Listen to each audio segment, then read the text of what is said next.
Pourquoi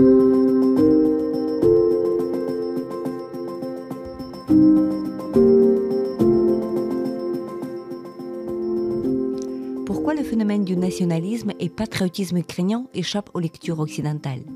Comment la nation politique ukrainienne se forge-t-elle en traversant l'épreuve de l'histoire ? Vous écoutez le podcast L'Ukraine face à la guerre. Ce podcast est enregistré en Ukraine et par des Ukrainiens.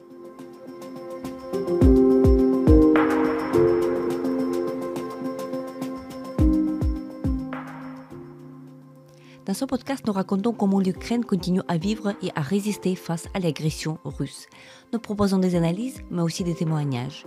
Nous essayons de vous faire comprendre l'Ukraine, son histoire, sa société et sa culture.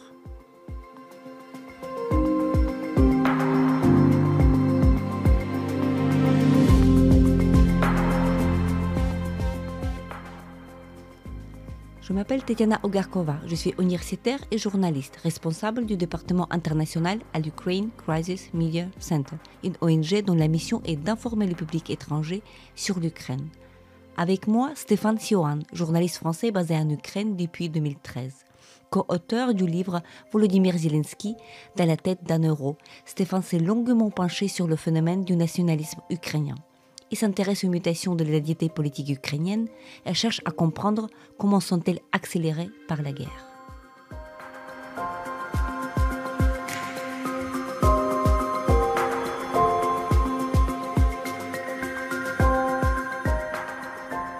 Bonjour Stéphane, je suis très contente de te voir. On te connaît comme journaliste français qui couvre l'actualité ukrainienne depuis plus de 10 ans. 10 ans? Oui, 10 ans, une décennie. Tu travailles pour la radio RFI, tu travaillais à l'époque, on s'est connus pour le journal Figaro.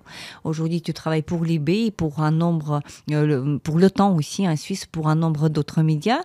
Tu connais bien l'Ukraine, tu es déjà lié avec le pays, avec nombreux liens.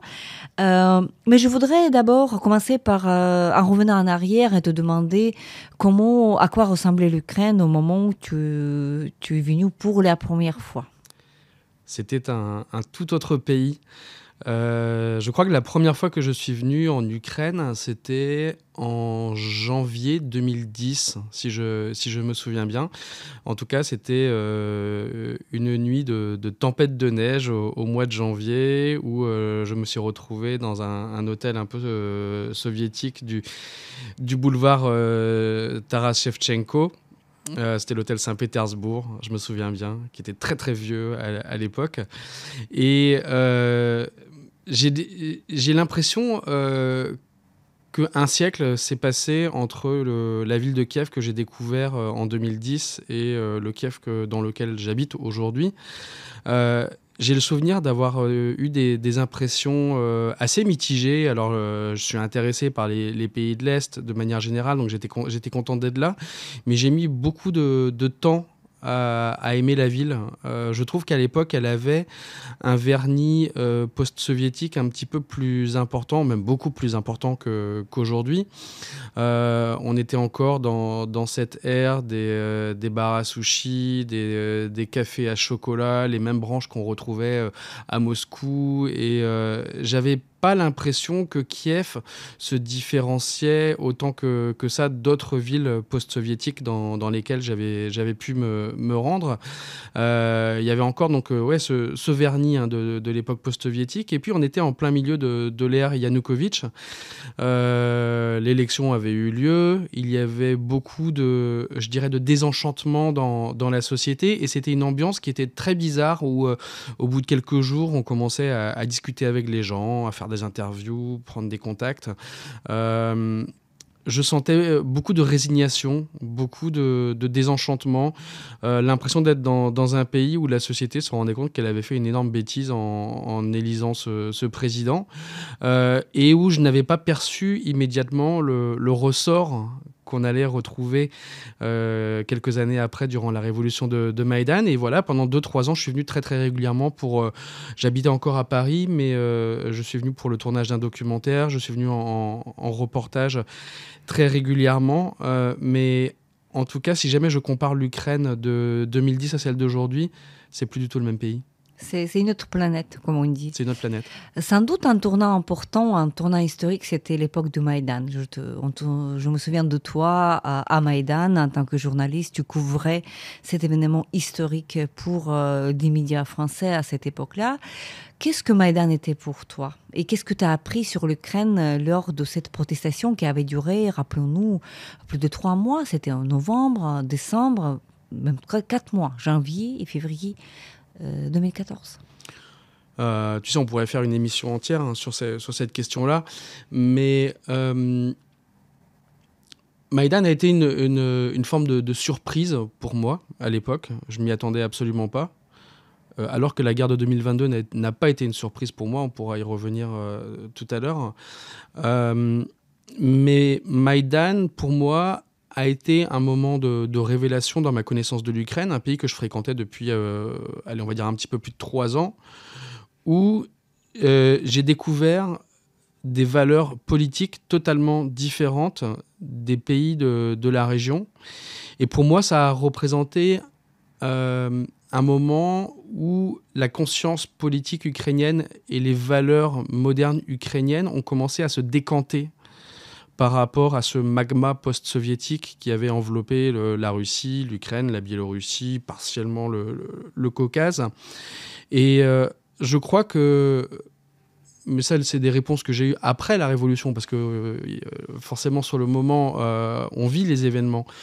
Mais pour moi, la révolution de Maïdan symbolise l'arrivée à l'âge adulte d'une génération qui est née après la chute de l'Union soviétique, ou alors qui a été beaucoup trop petit, enfant, pendant la période soviétique pour être suffisamment marqué par cette expérience sociale et politique.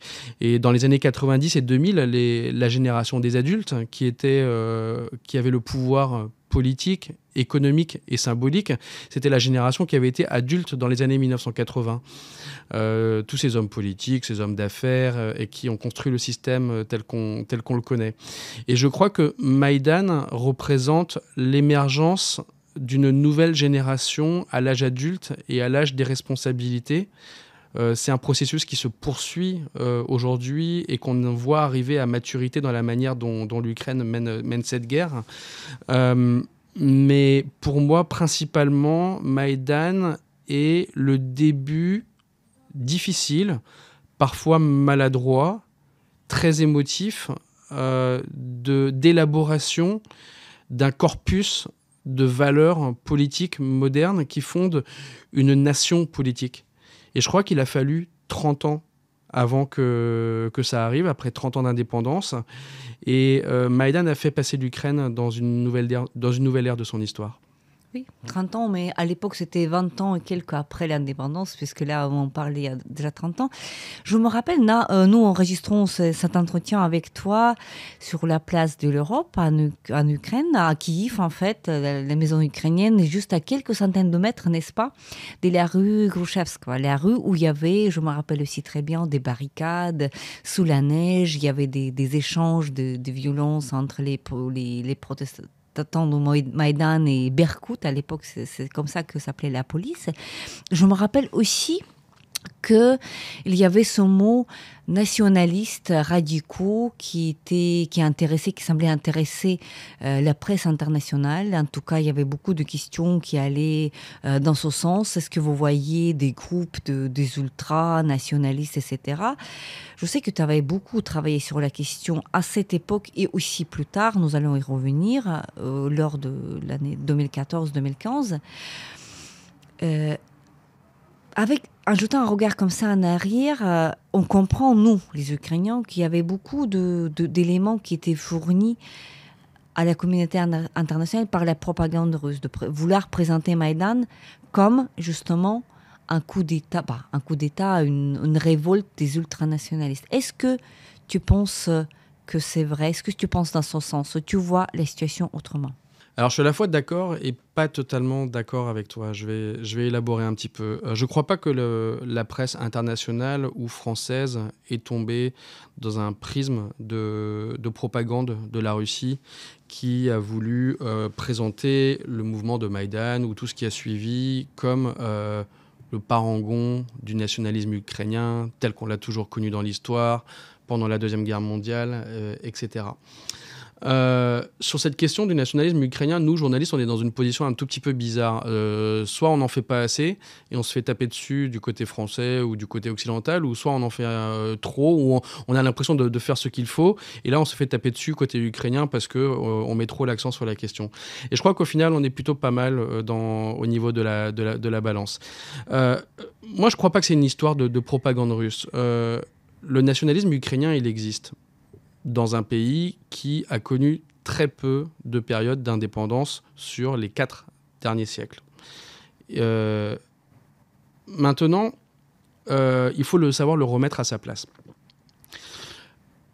La question, c'est que la définition du mot nationalisme n'est pas la même en Ukraine et dans les pays de l'Union européenne. Parce qu'on vit dans 2 ères civilisationnelles qui sont différentes. D'une part, il y a les pays d'Europe de l'Ouest qui ont vécu avec des modèles de construction étatique tout à fait particuliers. Et on a l'Europe orientale, le monde orthodoxe, slave, qui a connu un mode de développement de l'État qui a été totalement différent. À l'heure actuelle, au XXIe siècle, la notion de nationalisme a une connotation négative dans beaucoup de pays d'Europe. C'est le cas pour la France, c'est le cas pour la Grande-Bretagne, c'est le cas pour l'Allemagne. Quelqu'un qui se dit nationaliste, on a l'impression qu'il est dans une optique de domination, qu'une nation est supérieure à une autre. On est dans des pays qui ont connu des processus politiques et philosophiques qu'on a appelés post-nationaux. C'est l'Allemagne de Jürgen Habermas, c'est l'avènement de nouveaux courants politiques post-nationalistes dans des pays comme la France. Et donc, il y a forcément une connotation négative. Et dans la majeure partie de l'Europe, le paysage politique s'oriente entre gauche et droite. Or, ce que les observateurs extérieurs ne comprennent pas, c'est que le prisme politique gauche-droite n'existe pas en Ukraine. Et c'est quelque chose qui est très très rare.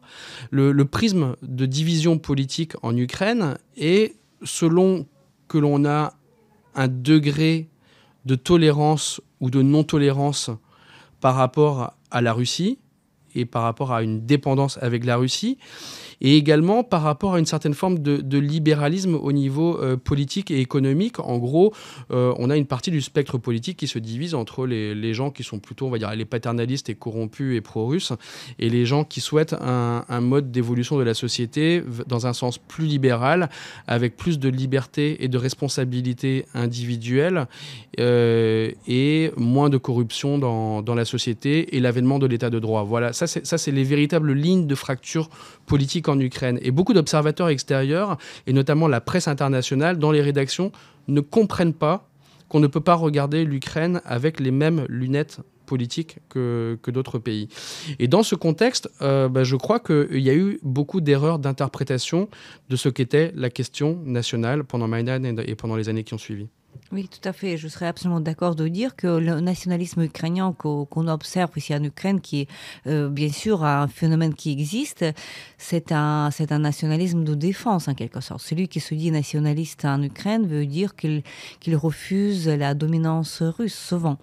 Et donc aussi, pour cette division droite, donc gauche et droite, n'oublions pas que l'Ukraine est un pays qui avait sorti qui a survécu l'époque soviétique où l'idée de la gauche en fait était discriminée parce que tout simplement avec tous les crimes qui ont été commis par le régime totalitaire soviétique ici, avec des millions de victimes, que ce soit en Ukraine ou en Russie, etc., il y avait très peu de possibilités pour des partis de cette gauche classique qu'on pouvait imaginer dans les pays européens.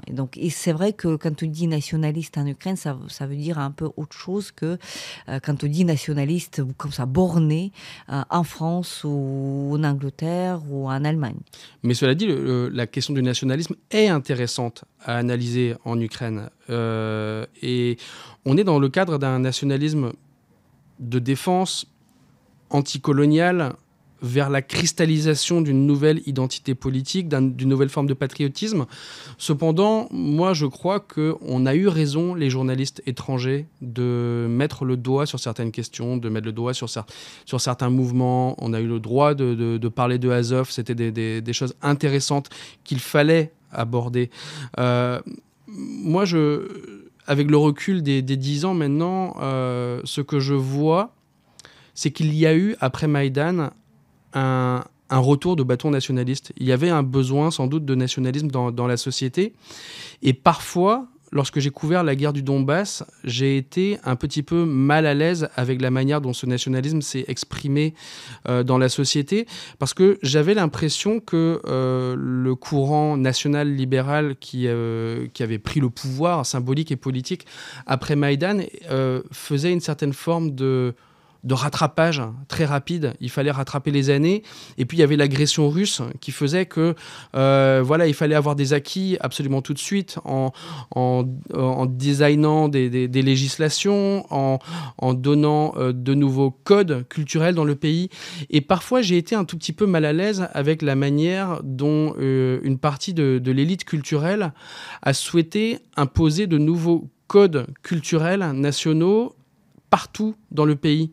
J'ai des souvenirs en fait de reportages à Kramatorsk et à Slaviansk en 2014-2015 où il y avait des manifestations patriotiques où parfois j'avais l'impression qu'on voulait calquer sur l'est de l'Ukraine un nationalisme culturel Vichy Vanka, Slava Ukraina, Slava Nazi qui ne collait absolument pas avec la manière dont les gens là-bas percevaient leur attachement à l'Ukraine. Et je crois qu'il y a dans ce pays des différences régionales, des différences mémorielles qui sont absolument normales vu l'histoire du pays. Les populations vont à des rythmes différents dans l'appropriation de la question nationale. Et moi, j'ai l'impression que vers 2014, 2015, 2016, parfois le gouvernement a voulu aller un peu trop vite, plus vite que la musique, en imposant ses codes culturels. Et ce que je trouve très intéressant, on va peut-être y revenir, c'est que tout ça est en train de se normaliser maintenant, ces dernières années, mais surtout ces derniers mois, alors que l'Ukraine fait face à sa plus grande menace existentielle. Et j'ai l'impression que cette question du nationalisme, depuis le 24 février 2022, n'est pas forcément une grille d'analyse pertinente des événements qui sont en train de se dérouler. Oui, tout à fait. Et donc, pour revenir un petit peu d'une manière très courte vers 2013-2014, il y avait aussi des choses qui étaient peut-être pas évidentes à ce point-là il y a 10 ans, justement, quand nous avons vu que l'annexion de la Crimée a eu lieu très vite après la victoire, si on peut appeler ça une victoire de Maïdan, mais en fait, en tout cas, la chute de président Yanukovych et l'apparition de nouveaux gouvernements, l'élection ensuite de nouveaux présidents. Donc, il y avait cette agression russe qui s'est instaurée très vite, en fait, les mêmes jours, en fait, sur les médailles russes pour ce qu'ils appellent la libération de la Crimée. Ils marquent la date le 20 février 2014. Ça veut dire la date où, ici à Kiev, à quelques centaines de mètres là, de l'endroit où nous discutons, il y avait des snipers de Berkout qui tuaient des manifestants. Et donc, c'est le même jour que la Russie avait attaqué Crimée d'abord, et ensuite, ça n'a pas tardé sur le Donbass.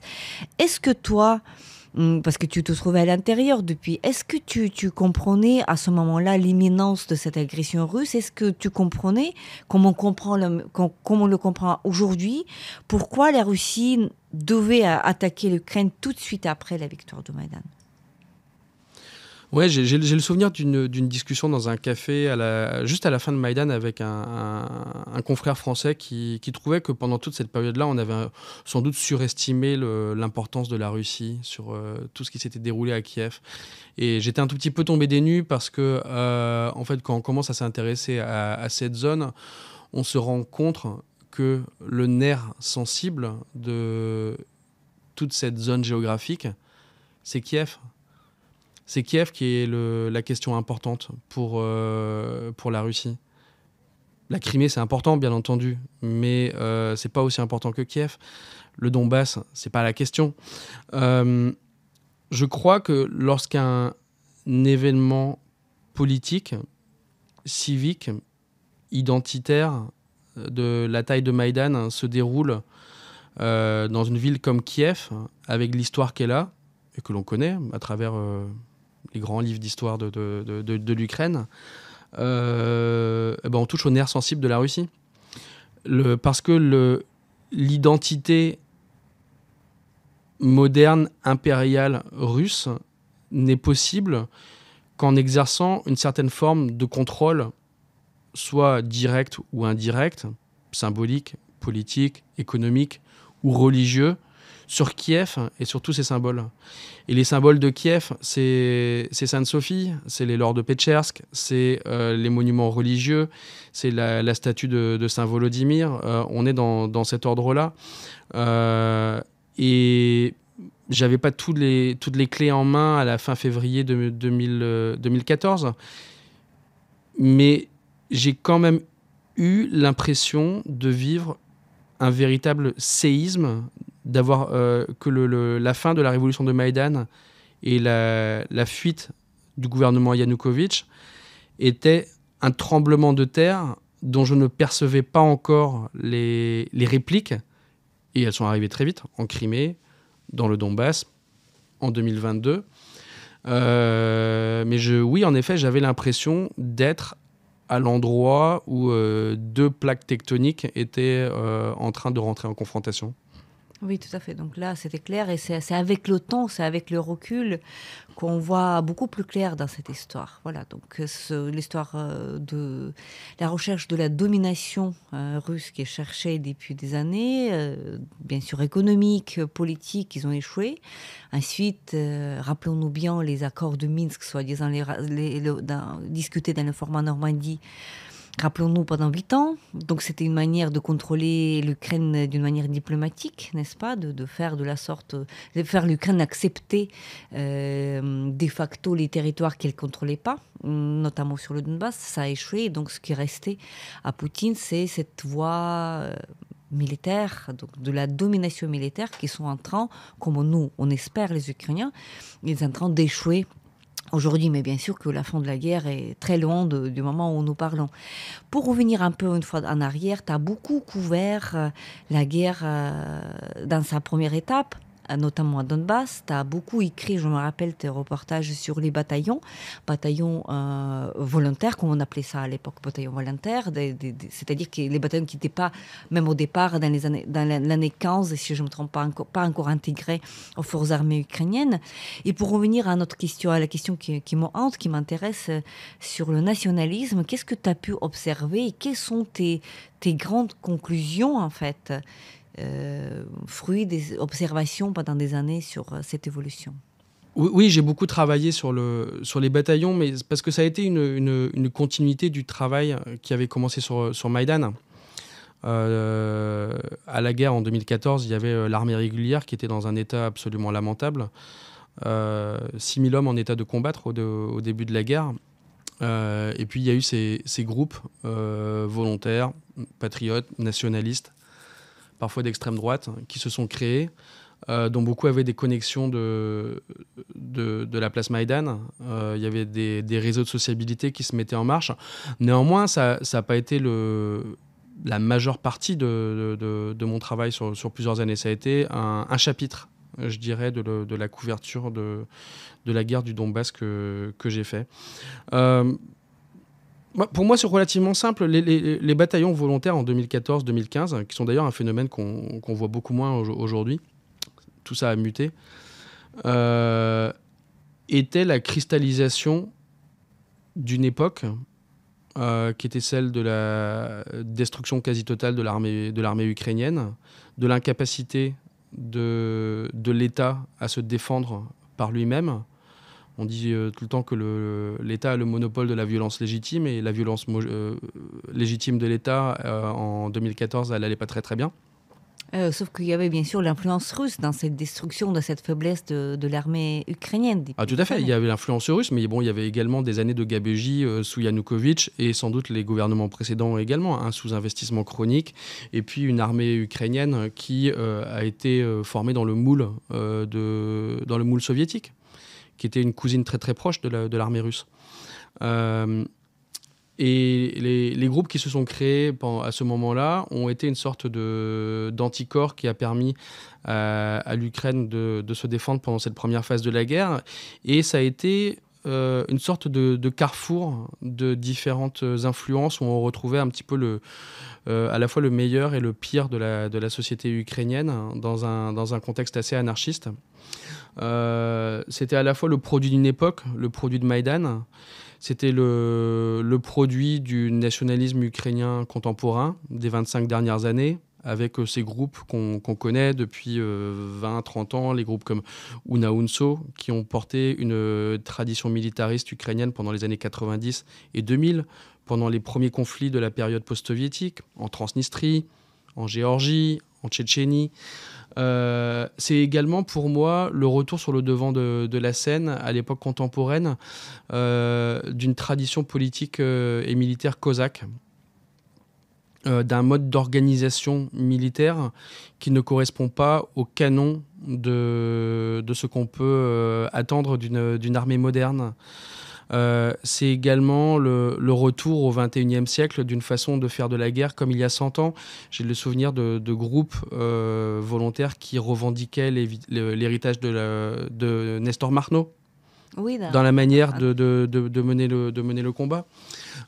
C'est également une réinterprétation contemporaine des codes de l'armée insurrectionnelle ukrainienne, de l'UPA, à différents moments de son histoire.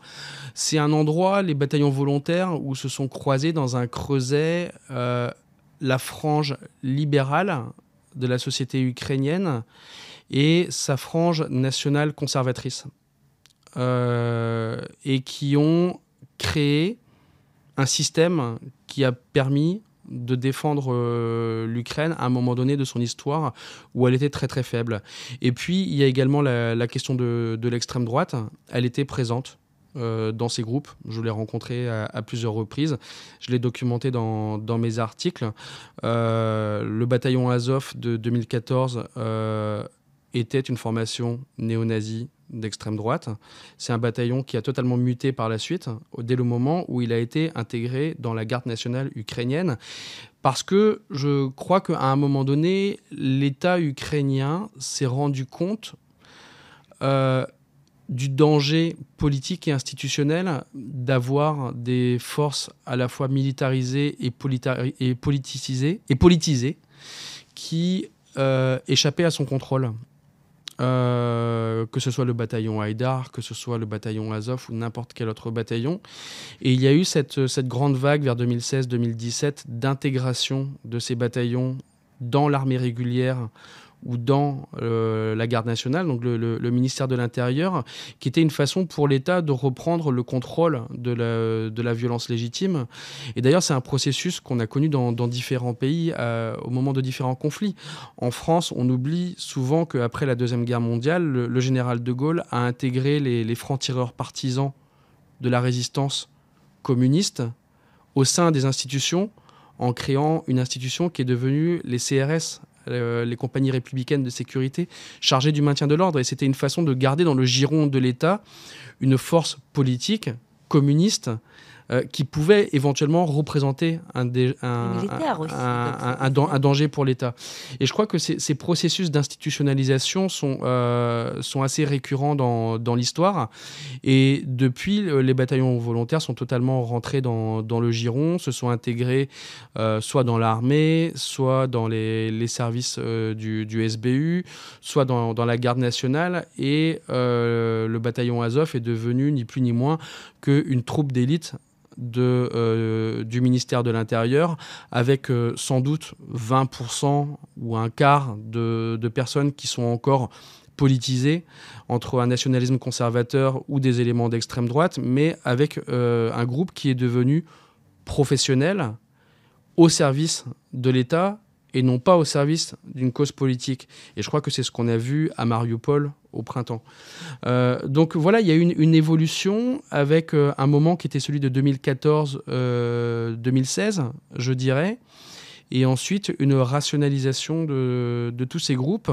Et d'ailleurs, le phénomène des bataillons volontaires n'existe quasiment plus aujourd'hui. On voit qu'il y a eu une tentative de rationalisation qui a commencé un an avant l'invasion russe du 24 février avec la création de la Teroborona, de la défense territoriale.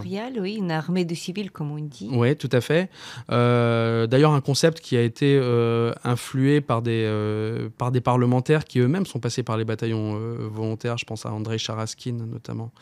Oui, mais là, il n'y avait pas d'idéologie derrière, ni une cause politique. Donc là, c'était vraiment une préparation d'une armée de civils, comme on dit. Défense territoriale, c'est comme une armée de civils ou armée de réservistes qui ne sont pas au front. Je me trompe ? Oui, tout à fait. Mais par contre, le phénomène qui est totalement intéressant, c'est qu'en soi, les bataillons volontaires ne jouent pas un rôle majeur dans la guerre depuis le 24 février dernier. Il y a des volontaires, il y a des groupes de volontaires, mais ils ne sont plus au cœur de la défense de l'Ukraine parce que c'est l'armée régulière qui a fait un bond en avant absolument incroyable, qui a pris ce rôle-là. Par contre, ce que je trouve intéressant, c'est que les bataillons volontaires de 2014-2015 ont beaucoup infusé sur la manière de faire la guerre de l'armée régulière. Je m'explique. Ce que j'observe, c'est que l'armée régulière de 2014 était absolument incapable de prendre des responsabilités par elle-même. Les chaînes de commandement étaient très verticales. Tout dépendait beaucoup de l'état-major à Kiev. Il y avait une grande difficulté des officiers intermédiaires et des équipes sur le terrain à prendre des décisions pour comment devaient se dérouler les combats.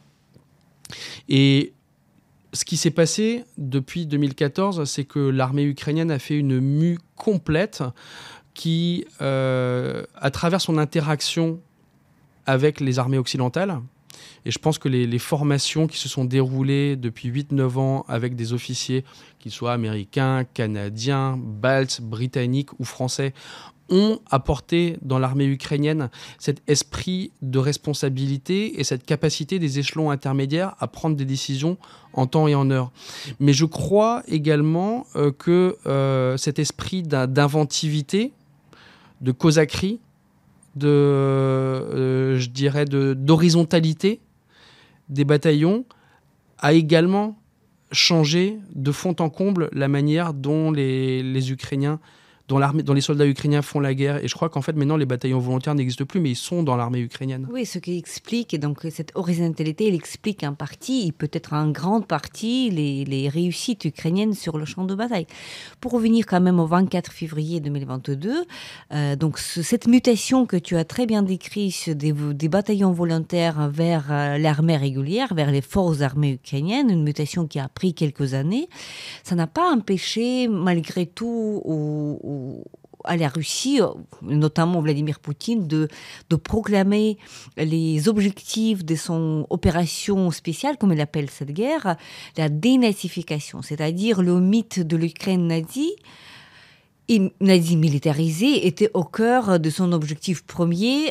Deux mots qui est difficile de prononcer, même pour les Russes, mais c'était quand même dit que voici, nous allons attaquer aujourd'hui l'Ukraine parce que c'est un pays nazi, c'est parce que le gouvernement formé en 2014 était formé grâce à un coup d'État, donc toutes les mythes de la propagande russe ont été répétés, et donc voilà, et donc jusqu'aujourd'hui, même si cette thèse de dénazification était remplacée il y a quelques semaines par démonisation, je ne sais pas si tu as vu ça. Je crois que c'est désatanisation.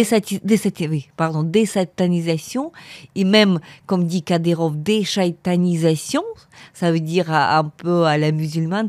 Donc, mais c'est vrai que ça, c'est ce grand mythe de l'Ukraine nazie, il continue à être assez puissant dans la propagande russe, même si personne n'y croit. Oui, mais je crois que là, on a affaire à un phénomène que l'historien américain Timothy Snyder a écrit, si je me souviens bien, a décrit à travers le terme de schizofascisme. Le schizofascisme étant une façon de dénoncer chez les autres ce que l'on est soi-même. Bon, je crois que la question, globalement, elle est claire là-dessus quand on parle de désatanisation, de dénazification.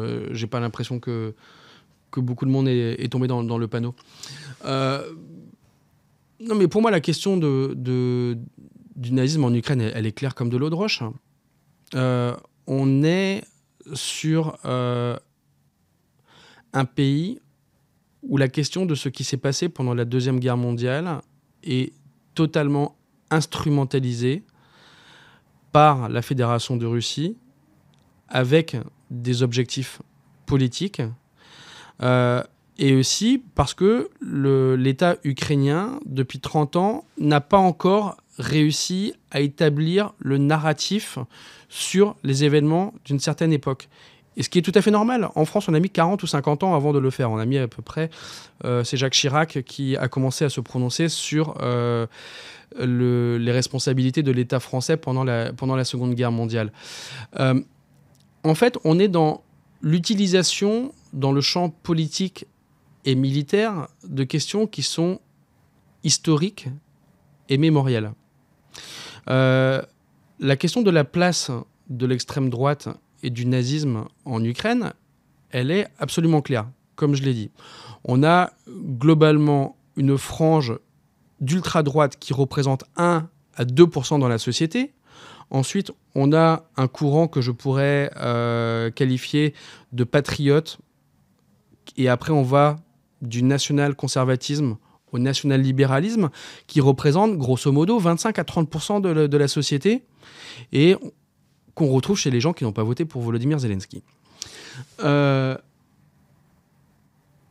L'Ukraine n'est pas un pays nazi. L'Ukraine est le seul pays d'Europe dont le chef d'État est juif et qui a perdu des membres de sa famille pendant la Shoah. Donc on est dans une inversion totale du sens qui s'appuie sur des petits moments de l'histoire ukrainienne qu'on utilise, qu'on tord, qu'on déforme afin de créer une image contemporaine qui est totalement démesurée par rapport à la réalité. Que l'Ukraine ait un regard à avoir sur sa propre histoire, oui, et c'est d'ailleurs le cas de tous les pays en Europe qui ont été confrontés à un moment donné à la confrontation des totalitarismes nazis et soviétiques. En France, on a eu des questions à se poser également sur ce qui s'est passé entre 1940 et 1945. La Russie a également des questions à se poser à ce sujet. Et je crois qu'en fait, on est arrivé désormais à une utilisation totalement sémantique de ces termes-là pour justifier une guerre d'invasion, une guerre néocoloniale, impériale, et qui, pour moi, n'est absolument pas liée à l'existence de narcomanes nazis, mais qui est liée à une question de vie ou de mort pour la nation ukrainienne. Je crois que ce qui est en train de se passer est la répétition de ce qui s'est passé à 2 ou 3 reprises dans l'histoire, qui est une grande explication historique entre Kiev et Moscou, afin de savoir si l'Ukraine est un État-nation qui a un destin indépendant, ou est-ce que Kiev est considéré comme une périphérie coloniale, impériale de la Russie, qui considère que c'est le berceau de sa civilisation. On est dans une explication historique. Oui, tout à fait. Je me permets de rebondir sur ce que tu as dit quand tu as évoqué les pourcentages. En 2% de radicaux qu'on pourrait appeler nationalistes, après 25% de ceux qu'on appelle les patriotes. Et c'est ce que tu as dit, qui n'ont pas voté pour Volodymyr Zelensky. Par contre, j'ai bien l'impression qu'après cette grande invasion, le 24 février 2022, le mot patriotisme avait quand même un peu changé de proportion, puisque aujourd'hui, bien que les sondages ne sont pas comme ça accessibles, et personne ne pose les questions sur est-ce que vous êtes patriote ou pas, parce que c'est très clair, le pays est en guerre, mais on a bien l'impression, et aussi sur l'évolution de Volodymyr Zelensky, qui incarne aujourd'hui un peu autre chose qu'il n'incarnait en 2019 quand il était élu. Je pense que donc, voilà, ton compréhension du mot patriotisme, qui est bien sûr différent du sens du mot nationalisme, on a bien l'impression de l'intérieur de l'Ukraine qu'on a une majorité écrasante des Ukrainiens qui sont patriotes parce qu'ils n'ont pas d'autre choix. On est en état de guerre, et cette guerre, la question de cette guerre, c'est la survie du peuple ukrainien, de la nation ukrainienne ou de l'État ukrainien en tant que tel. Ouais, je vais y venir.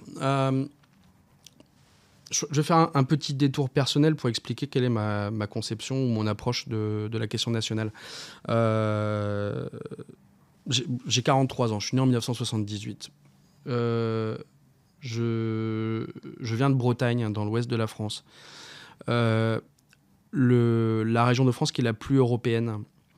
Mon héritage politique, c'est un héritage démocrate, chrétien, social.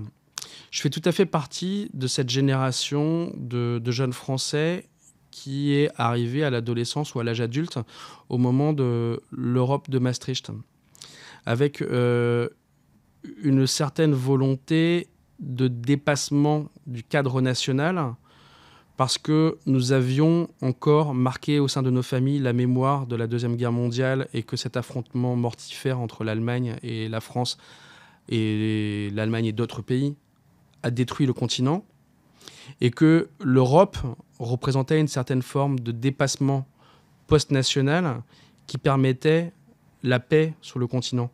Et dans ma jeunesse ou mes années de formation, j'ai été très influencé par ces courants de pensée qui sont à la fois entre la gauche et je dirais la démocratie chrétienne. Donc j'ai pas une sympathie naturelle pour le concept de nationalisme,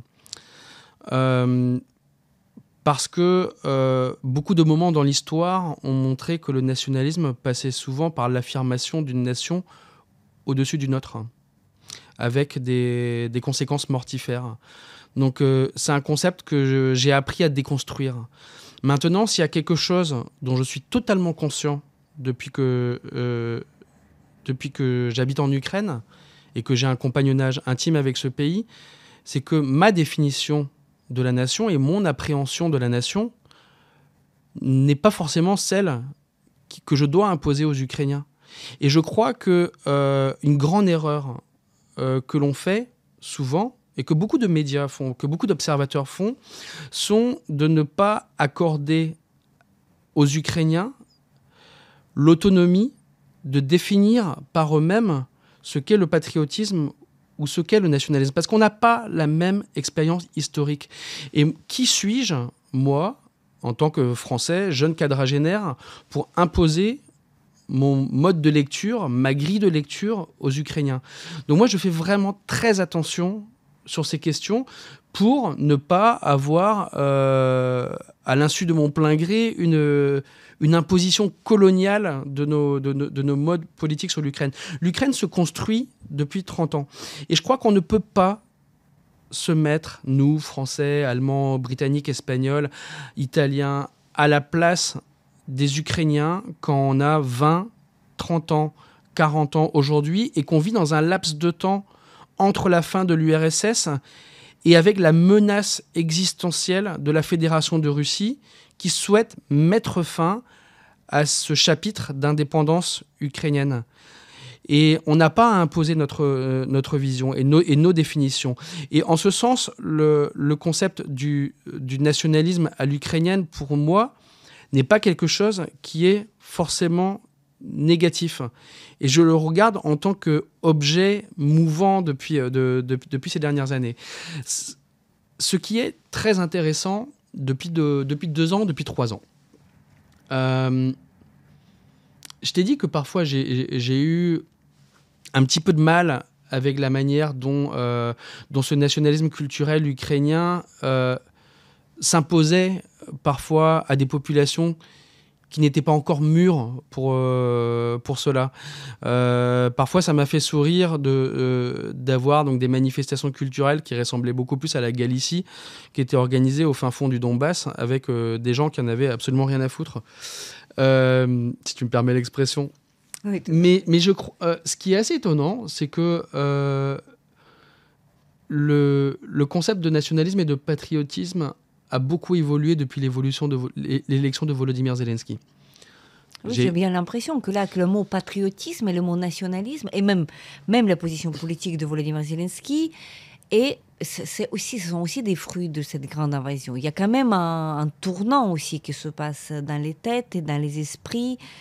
Et si tu sors dans la rue aujourd'hui, tu te demandes à quelqu'un que vous êtes patriote ou pas, je ne sais pas ce que les gens vont répondre. Bon, je crois qu'il y a plus de 95% des gens qui vont dire oui, parce que si on n'est pas patriote, on est mort. Mais ce qui est assez intéressant, c'est que lors de l'élection de 2019, que j'ai beaucoup suivi, puis cette année, j'ai coécrit un livre sur Volodymyr Zelensky, un essai. Ce qui était assez étonnant, c'était que la frange patriote de la société a refusé le phénomène Volodymyr Zelensky. C'était l'Ukraine des 25%, donc qui ont voté pour Poroshenko et qui voyaient Volodymyr Zelensky comme un produit de la culture russe des années 90 et 2000, et comme quelqu'un qui était prêt à aller s'asseoir à la table de Vladimir Poutine et de faire des concessions. On avait tous les éléments de le penser aussi, n'est-ce pas? Ouais. Donc avec les déclarations de Zelensky qui disait qu'il fallait regarder Poutine dans les yeux, que pour terminer la guerre, il fallait tout simplement arrêter de tirer. Donc il y avait des éléments qui permettaient de croire que oui, c'est un candidat avec lequel Poutine pourrait avoir ce soupir de soulagement, en fait, enfant, et se débarrasser de Poroshenko le guerrier. Poroshenko qui disait l'armée, l'armée, la foi, la langue, n'est-ce pas? Donc son slogan électoral. Donc oui, en comparaison avec Poroshenko, oui, Zelensky avait cette idée, cette identité un peu vague, post-soviétique, russophone. Oui, donc tout portait à croire que ça serait... Ouais, mais je crois que la frange patriote en 2019 s'est un petit peu plantée sur le cas Zelensky. C'est aussi vrai. Pourquoi ? Parce que Zelensky, en tant que président, a appris les rapports de force politiques. Et lorsqu'il a rencontré Vladimir Poutine, il savait ce qu'il avait à faire et ce qu'il ne pouvait pas faire. Il connaissait les lignes rouges. La société ukrainienne les lui avait imposées et il les a très très bien intégrées. Et d'ailleurs, selon toutes les sources politiques et diplomatiques que nous avons, la rencontre entre Volodymyr Zelensky et Vladimir Poutine à Paris, fin 2019, a tourné à l'avantage de Volodymyr Zelensky, qui a pris un véritable ascendant que ne lui a jamais pardonné Vladimir Poutine. Et c'est peut-être aussi une des raisons psychologiques de la guerre aujourd'hui. Mais ce qui est assez étonnant, c'est que pour moi, ces 3 dernières années, s'est opéré une véritable translation du concept de nationalisme et de patriotisme vers le centre. Et la personnalité de Volodymyr Zelensky, pour lequel je n'ai pas d'admiration particulière, il est devenu un point central. C'est un homme du sud-est de l'Ukraine, c'est un homme de Kryvyi Rih, c'est un homme qui n'a pas les mêmes codes. Le nationalisme ukrainien, c'est pas sa tasse. J'ai reçu un coup de téléphone il n'y a pas très longtemps de journalistes français qui me demandaient quel était le rapport entre Zelensky et Bandera. Et j'ai répondu qu'en fait, il en avait rien à faire. C'est pas son monde. Je crois qu'en fait, Volodymyr Zelensky a permis à l'Ukraine et au patriotisme ukrainien d'enfin dépasser le concept ethnoculturel pour s'enraciner au niveau des valeurs politiques. Et c'est étonnant que ce soit cette personne qui ait permis de faire cette translation. Et je crois que ce qui s'est passé le 24 et le 25 février ont joué un rôle très très important. Parce que la mobilisation dans les premières heures de la guerre, elle ne s'est pas faite sur des mots d'ordre nationaux.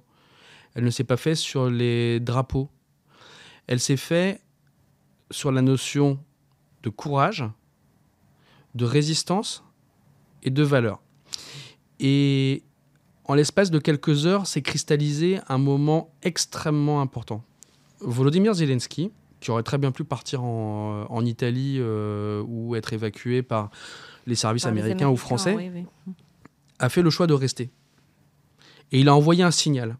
Il a dit « Je suis là, je résiste, l'État va continuer à fonctionner ». Et à partir de là, il a envoyé un signal dans deux directions. Envers les patriotes et les gens qui avaient une conscience aiguë de la nation ukrainienne, qui du coup ne pouvaient plus trop lui reprocher de ne pas être courageux, mais également envers le reste de la société, et notamment cette Ukraine centrale et orientale qui était immédiatement agressée par la Fédération de Russie. Et je crois qu'à partir de là, il s'est placé au centre du jeu. Et il a pu amener le patriotisme ukrainien dans le domaine des valeurs, de la conscience, de la résistance, d'une idée politique plutôt que d'une idée culturelle. Et on verra bien comment se terminera cette guerre par la victoire de l'Ukraine, comme on le sait tous. Mais je pense que Volodymyr Zelensky, et ce n'était pas écrit d'avance, jouera un rôle énormément dans la définition de l'Ukraine politique moderne. Je ne serais que d'être d'accord sur ce point-ci, même si peut-être une nuance importante que je pense qu'il y en a beaucoup, on est nombreux à penser que même si, imaginons, Volodymyr Zelensky aurait quitté le pays, ce qui était probable parce qu'il était invité par les renseignements américains et par certains gouvernements occidentaux, je ne pense pas que l'Ukraine aurait cessé de résister. Je veux dire, les forces armées ukrainiennes et puis les autres hommes politiques. Et je pense que c'est Volodymyr Zelensky qui se fait à la façon du peuple, de la nation, tu peux appeler comme tu veux, et pas à l'inverse. C'est-à-dire que c'est lui qui se fait à la manière de la nation et ce n'est pas la nation qui se fait à la manière de Volodymyr Zelensky qui avait resté dans le pays. C'est pour ça que le peuple et l'armée vont continuer à faire la résistance. Et je pense que cette plasticité de Zelensky en tant qu'acteur, n'est-ce pas, par sa profession première, lui a permis de tout comprendre et de comprendre aussi les désirs et les souhaits de la société ukrainienne en 2019, quand il a très bien compris les lignes rouges, et ensuite de bien comprendre ce qu'il devait faire pendant cette invasion russe. Donc, c'est-à-dire que la place du président de l'Ukraine, qu'il s'appelle Poroshenko, ou qu'il s'appelle Zelensky, ou qu'il s'appelle encore autrement, ça sera toujours la place qui sera façonnée par le peuple qui est derrière. Oui, je suis assez d'accord avec cette vision. Tu sais, dans le livre, dans l'essai sur Volodymyr Zelensky qu'on a coécrit avec Régis Janté, notre thèse est que Volodymyr Zelensky n'est un héros que par la grâce du peuple ukrainien. Et en l'occurrence, je crois que ce qu'on a vu ces derniers mois, c'est une certaine forme de populisme. Alors pas de la manière dont on l'entend en termes de courant politique en Europe de l'Ouest, mais tu as totalement raison quand tu dis que Volodymyr Zelensky n'est ce qu'il est que par la grâce du peuple. Et moi, je le vois comme un caméléon. C'est quelqu'un qui est un excellent sociologue de son pays. Je crois que son passé de comédien, de producteur, d'amuseur public, de fabricant de blagues, fait qu'il a une capacité extrêmement forte à capter l'humeur du pays. Et c'est un vrai talent politique. Il n'y a pas beaucoup de gens dans l'élite politique qui ont ce talent. Et il s'est véritablement mis au service de son peuple. Comme un bon manager qui écoute ce que le peuple veut, et il a compris les aspirations de résistance de son peuple. Je crois, et d'ailleurs c'est ce qu'on dit dans le livre, qu'il n'aurait pas pu partir du pays. Il ne pouvait pas. Si jamais il avait décidé de partir, il aurait été jeté aux poubelles de l'histoire par son propre peuple. Or, ce qui est assez étonnant avec lui, c'est qu'il a moi, ça m'avait beaucoup surpris, il a une conscience assez forte de la place qu'il veut laisser dans l'histoire. C'est quelque chose que, la première fois que je l'avais rencontré en 2019, lors d'un déjeuner avec 5-6 journalistes, il parlait beaucoup de la place qu'il voulait laisser dans l'histoire. Il expliquait qu'il voulait que ses enfants, quand ils seraient plus grands, se souviennent de leur père comme un mec bien. C'était un peu le terme qu'il utilisait. Moi, ce qui m'a frappé, c'est que j'ai jamais été fan du style Zelensky en termes de gouvernance politique. C'est quand même assez foutraque. Il y a un mélange des genres qui est assez particulier. On l'a vu ces 3 dernières années. Néanmoins, lors de ma première rencontre avec Volodymyr Zelensky, qui avait duré 2 heures, c'était une discussion autour d'une table en mars 2019, j'ai relu à plusieurs reprises cette discussion. Et il n'a jamais été aussi bon lors de cette discussion que sur les questions d'identité ukrainienne moderne, les questions linguistiques et l'évolution de l'Est de l'Ukraine. Et je crois qu'il avait prévu ce qui est en train de se passer dans l'Est de l'Ukraine aujourd'hui. Je me souviens qu'à l'époque, en 2019, il disait que dans le Donbass, dans une génération, tout le monde parlera ukrainien. Or, on sait très bien de quel milieu sociolinguistique il vient. Je crois que Zelensky est pour moi le symbole de l'adhésion à la question ukrainienne de l'Europe, de l'Ukraine centrale et orientale. C'est un processus qui a commencé pendant la révolution de Maïdan, dans le sens où il y a eu très peu de véritables gros mouvements anti-Maïdan en 2014 dans des villes comme Dnipro, Odessa, Zaporizhia, même s'il y a eu ces événements dramatiques du printemps russe à ce moment-là. Mais on a observé sur une décennie une adhésion de cette Ukraine industrielle, urbaine, russophone, avec des codes culturels liés à la Russie, à une Ukraine politique, incluante, qui parle de plus en plus ukrainien, sans que cela ne pose problème. Et je crois, au final, que quelqu'un comme Volodymyr Zelensky, qui n'a aucune culture politique nationaliste, c'est totalement à l'opposé de son pédigré politique, a réussi à amener vers l'Ukraine une grande partie de cette population. Et bien entendu, tout ça s'est accéléré avec les événements depuis le 24 février dernier. Parce que on ne reviendra plus en arrière. Oui, parce que c'est Poutine qui a amené aussi pas mal de gens de l'Est et du Sud en attaquant directement tout d'abord les populations russophones, parce que c'était bien sûr eux qui étaient les premières victimes des bombardements, des premières victimes de toutes les atrocités que nous avons apprises sur l'armée russe. Donc, voilà l'après-guerre. Donc, après-guerre que on ne sait pas encore, mais on est certain que l'Ukraine va emporter. Nous allons voir la volonté d'éraser, je pense, d'oublier en fait ce qu'ils appellent le monde russe, parce qu'il y a des choses qu'on ne peut pas pardonner, comme par exemple la destruction totale de Mariupol, comme des dizaines de milliers de victimes dont nous ne connaissons pas encore le nombre exact. Et donc, malgré cette thèse de propagande russe qu'ils veulent défendre les populations russophones, malheureusement, nous savons tout ce qui se passe à Kherson, dans la région de Kherson. On peut l'apprendre dans les villages libérés, dans la région de Kharkiv, qui était aussi russophone. Kharkiv, comme ville, était plutôt russophone avant la guerre, bien que les villages étaient partagés, mais on apprend de telles atrocités que le seul sentiment que les Ukrainiens peuvent avoir envers les Russes sont un dégoût, une haine et une rage. Merci beaucoup Stéphane pour cet entretien extrêmement intéressant, et on invite nos auditeurs bien sûr de lire ton livre avec Régis Janté sur Volodymyr Zelensky, un livre qui est déjà disponible dans les librairies en France. Merci.